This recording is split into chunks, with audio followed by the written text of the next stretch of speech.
What's up, Jazz? First, I think you're forgetting that it's cooked by Gordon Ramsay, and I think that'll change your decision. So I checked out Tomboy, and it is a really wicked comic. It's kind of dark, but it has these like bright colors and this kind of fun, colorful feel to it, but then these really dark undertones. There's only a few issues out right now, but definitely, yeah, I agree, something to check out, keep your eye on. This week, I just checked out something new, just recently came out called Pokemon Uranium. It's a completely fan created game. It has nothing to do with Pokemon or Game Freak, but it's pretty awesome. Just downloaded it, started playing it a little bit. It goes on a much darker path than you'd expect from any other Pokemon game that I've played. This game was 9 years in development, but they've done quite an excellent job on it. So just a couple different things that I've noticed in the beginning is when you start out, you get a little bit of backstory on your character, which is something new. Your dad is a Pokemon Ranger. Your mother works for a nuclear power plant. And it gives you this little flashback sequence where you watch essentially the power plant melt down and your mother die.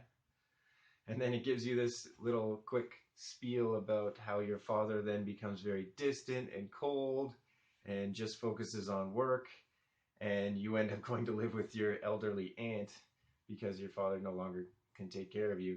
And then it comes to that, and you find out that your aunt is ill and can no longer provide for you, and now you're forced to go and find a job, and luckily you can become a Pokemon trainer, and it kind of goes down the same path that we know from the other games.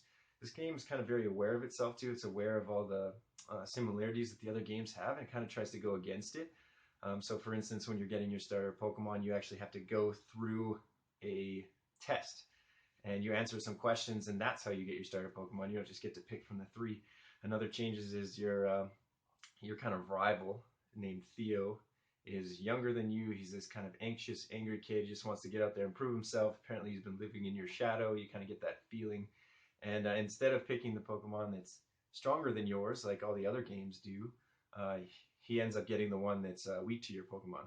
So I end up with Raptorch as my Pokemon, which is this cool fire Pokemon that they've created. That's the other really neat thing about this world is they have created a whole bunch of brand new Pokemon for you to catch and enjoy and learn about. So that was really neat. Definitely something to check out.